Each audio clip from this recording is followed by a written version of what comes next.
Welcome to the deep dive. So today, we're exploring a really fascinating section from the book, Be a Hero, Decode Your Greatness.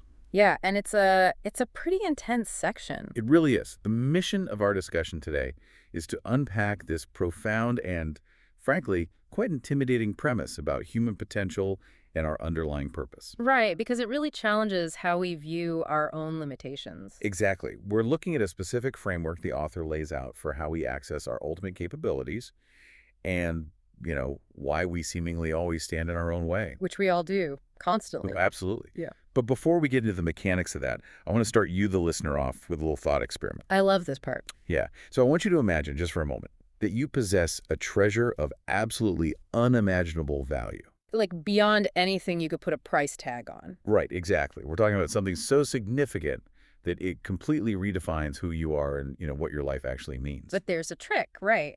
Yes. Here is the trick. You purposely hid this treasure from yourself, and you didn't just, misplace it in a rush. Right, not like losing your car keys. Exactly.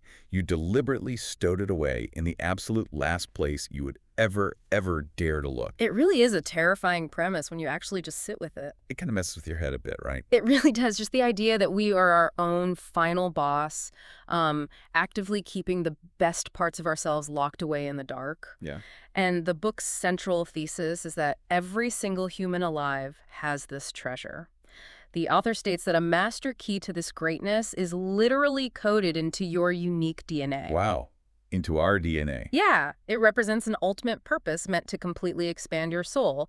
It's accessible only by you. I mean, nobody else can find it and nobody else can unlock it. But as with any hero's journey, there is a catch. There is a massive cosmic catch to retrieving it, yeah. And it's quite the catch. Because if we all have this incredible DNA-locked treasure that's meant to fulfill us, the immediate question any logical person asks is, Why isn't it just handed to us at birth? exactly. Why all the secrecy? Why the psychological hurdles? And the book answers this by introducing the concept of unreadiness. Right, unreadiness. The author argues that you, the person listening right now, actually chose to hide this treasure from yourself before you were even born. Which sounds a bit out there at first. It does. The idea is that the universe keeps it securely locked away and will not release it until you can prove you're absolutely ready to receive it. Yeah. Now, let me stop right there. Because when I first read that, my skeptical alarm bells went off a little bit. Oh, I'm sure it can sound very mystical. Right.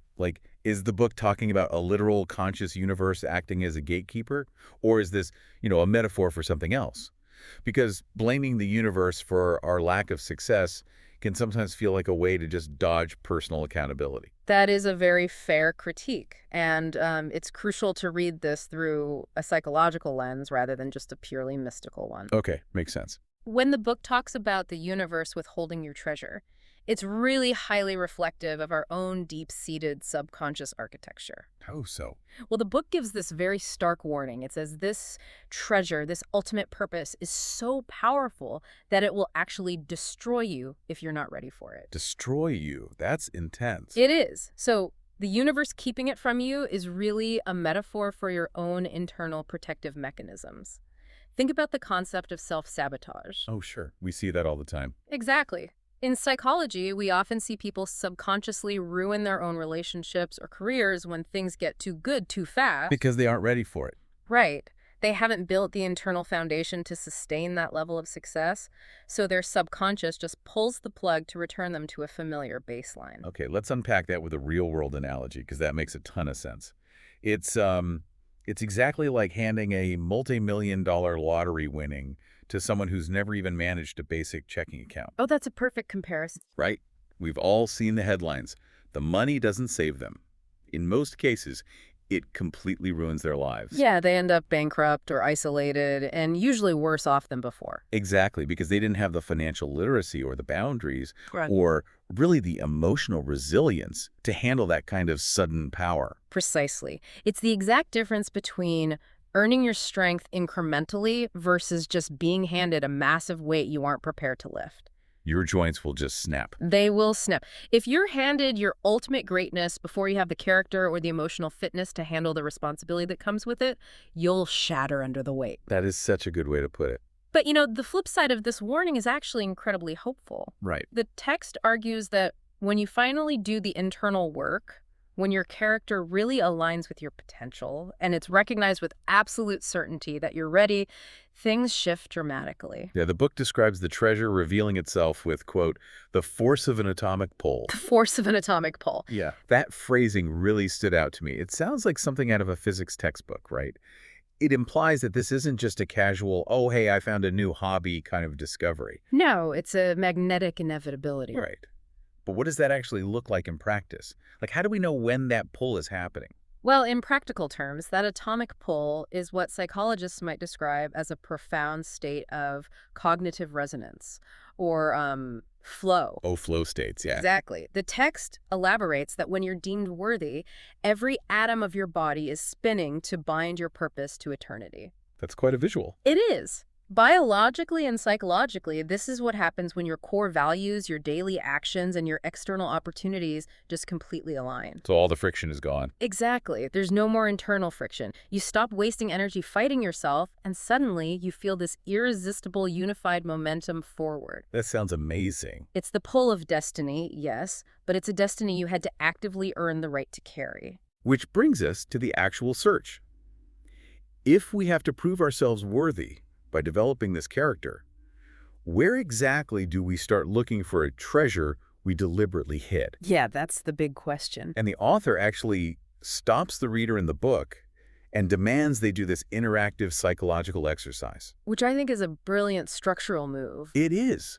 They instruct you to take a 5-minute break, close your eyes, take a few deep breaths, and ask yourself a paramount question.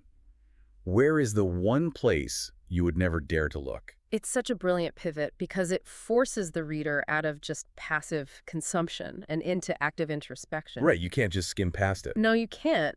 And if you were going to hide something from yourself, and let's face it, your subconscious knows your own blind spots way better than anyone else. So for sure. You would naturally put it in the one place your conscious mind naturally repels away from. You'd hide it behind your deepest aversion. And the book connects this deeply to the work of Joseph Campbell.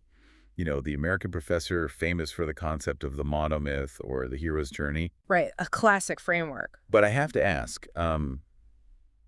we hear about the hero's journey everywhere these days. I mean, it's in Star Wars, it's in corporate tech startup pitches, it's literally everywhere. It really is everywhere. So is this framework a bit too cliche at this point to actually help someone who's struggling with, say, daily anxiety or just a severe lack of direction? Are we just romanticizing our problems? It's a valid question. The hero's journey is totally ubiquitous, but, you know, a cliche is often just a profound truth that got tired of being repeated. Oh, I like that.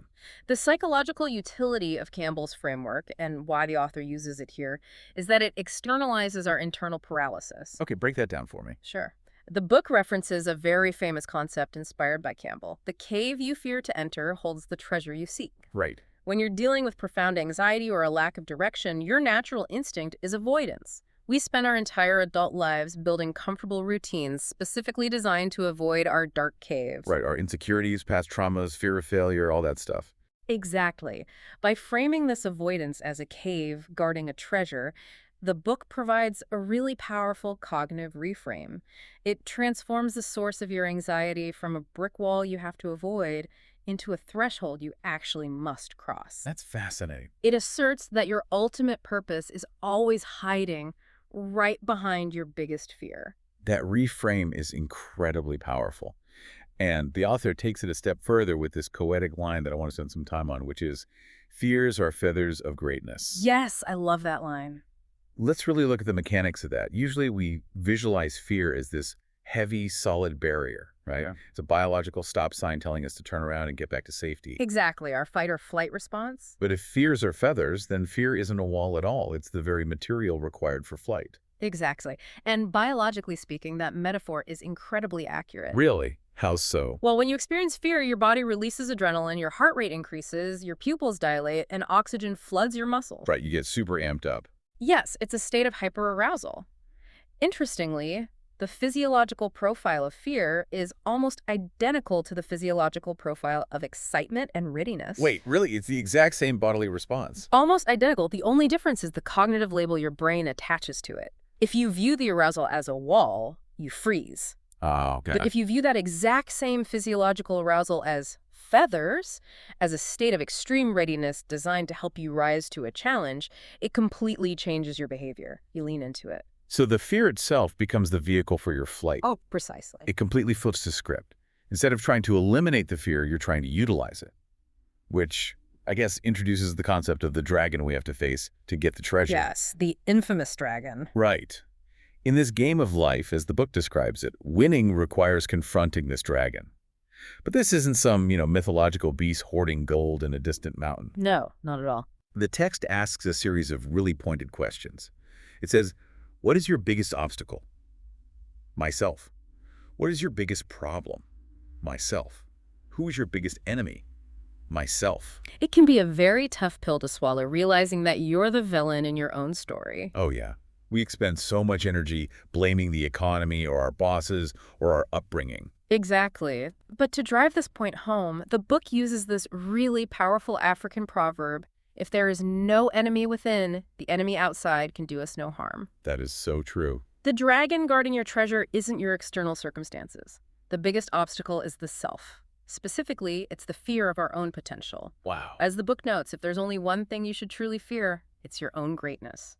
We have a giant inside of us sleeping, and facing our internal dragon is the only way to wake it up. I think we can all conceptually agree that we're often our own worst enemies.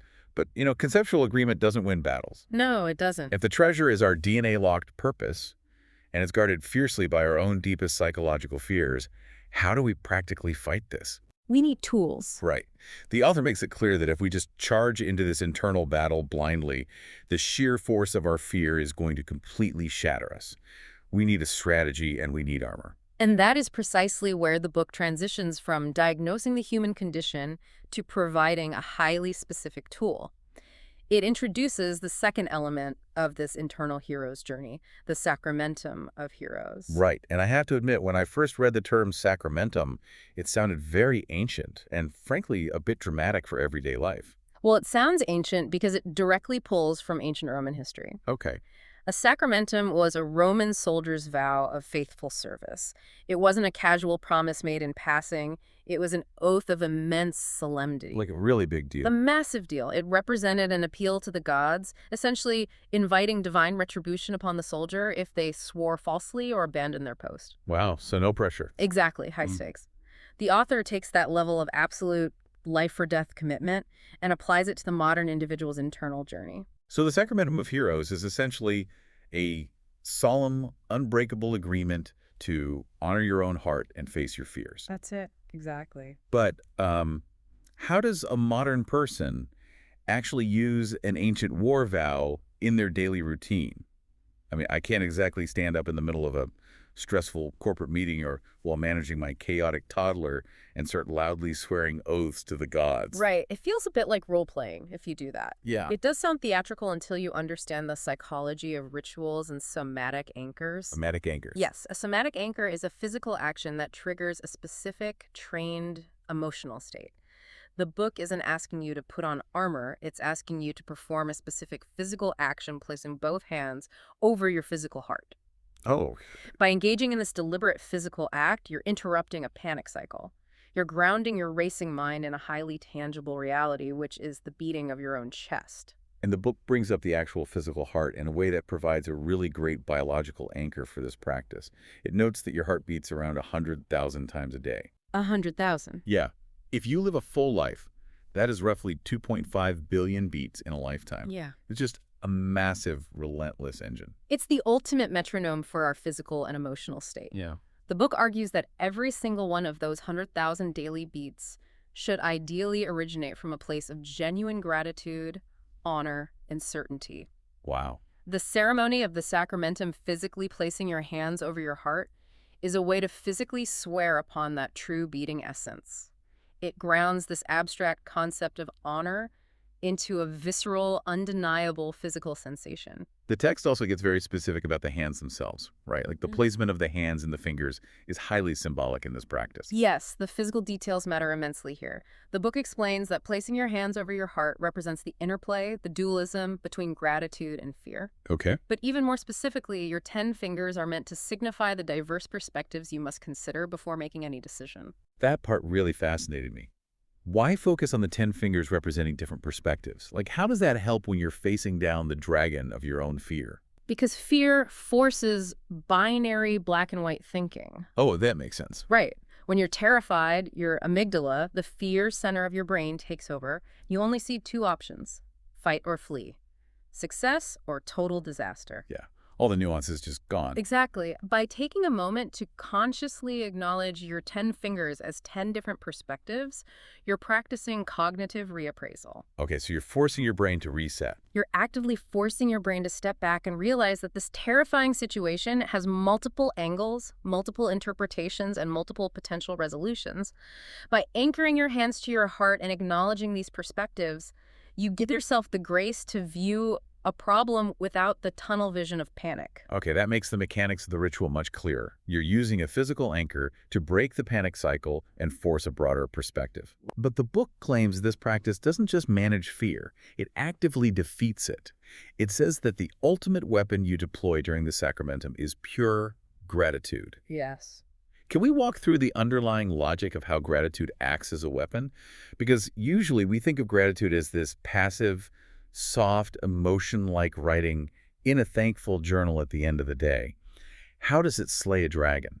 It acts as a weapon because of a fundamental, hardwired biological and neurological rule that the author highlights: true gratitude harbors no fear or anger. Wait, really? Yes. The core mechanism at play is that it's neurologically impossible for the human brain to feel genuine gratitude while simultaneously experiencing fear. That is wild. The neural pathways associated with deep appreciation and the pathways associated with the fight-or-flight threat response are mutually exclusive. Your brain simply cannot occupy both states at the exact same moment. It's literally a zero-sum game in your brain. It makes me think of trying to inhale and exhale at the exact same time.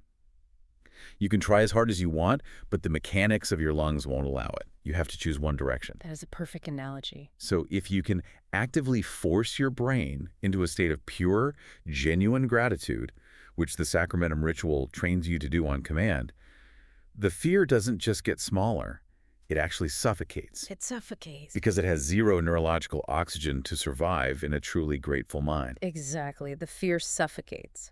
And the author emphasizes that this practice isn't just about feeling better in a scary moment. It's the foundational step toward what they call emotional fitness. Emotional fitness, I like that. Yeah, it's the disciplined ability to manage your disappointments. It's the capacity to look at a terrifying situation, a painful failure, or a deep insecurity, and forcefully reframe it as a gift. So changing the narrative entirely. Right. It's the profound psychological shift from believing things are happening to you to believing things are happening for you. The book calls this the art of fulfillment, which is very different from the art of achievement. I mean, you can achieve a lot and still be terrified and miserable. Exactly. And the text leans on history to emphasize this point about internal mastery being superior to external achievement. Yeah, the Mehmed quote. Right. It quotes Mehmed II, the famous Ottoman sultan and conqueror, who said, "We do not conquer the lands, we conquer the hearts." That's a powerful statement from a literal conqueror. It is. The true victory isn't external domination of your career or your circumstances. It's absolute internal mastery over your own heart's fears and angers. If you haven't conquered your internal landscape, any external victory is hollow and fragile. And then there's that incredible quote from Napoleon Bonaparte the author includes, "Until you spread your wings, you'll have no idea how far you can fly." Yes! Which perfectly circles back to the idea of fears being the feathers of our greatness. Yeah. You have to step into that dark cave, face the dragon of your own self-sabotage, and use the weapon of gratitude to unfold those wings and catch the wind. It is a brilliant synthesis of all these ideas. To claim your unique DNA-coded purpose, you have to face the exact thing you've spent your adult life avoiding. And you don't do it with aggression, right? Or white-knuckled willpower. No, you do it with an impenetrable shield of pure gratitude and a solemn, physical oath to your own internal honor. So let's bring all of this together and look at the big picture. We started with a treasure, your ultimate potential, that you deliberately hid from yourself in the darkest, most avoided cave of your psyche. Right. You did this because the sheer power of your true purpose would shatter you if you weren't emotionally ready to wield it. Exactly. The key to proving to yourself that you're ready is to stop running. You have to turn around, face the dragon of your own fear, and accept accountability. You are your only true enemy. The enemy within. Right. And the strategy to win that battle, the Sacramentum of Heroes. Using a physical anchor to flood your nervous system with pure gratitude, making it biologically impossible for fear to dictate your actions. Beautifully summarized. So what does this all mean for you, the listener, as you go about your week? It means your word to yourself is your ultimate truth. Your honor is bound to your own heart, beating 100,000 times a day, constantly keeping the rhythm of a greatness that is just waiting for you to be brave enough to unlock it. And if we step back and look at the implications of this entire framework, it leaves us with something quite profound to ponder long after this deep dive is over. What's that? Well, if the author is right and our ultimate life-defining treasure is always hidden precisely behind our deepest, most paralyzing fear, what happens if the fear you've been running from your entire life isn't actually a warning sign telling you to turn back? Oh, wow. What if that terror is the only door to the life you were always meant to live? What if Okay. the dragon isn't just guarding the treasure? What if having the courage to face the dragon is the treasure?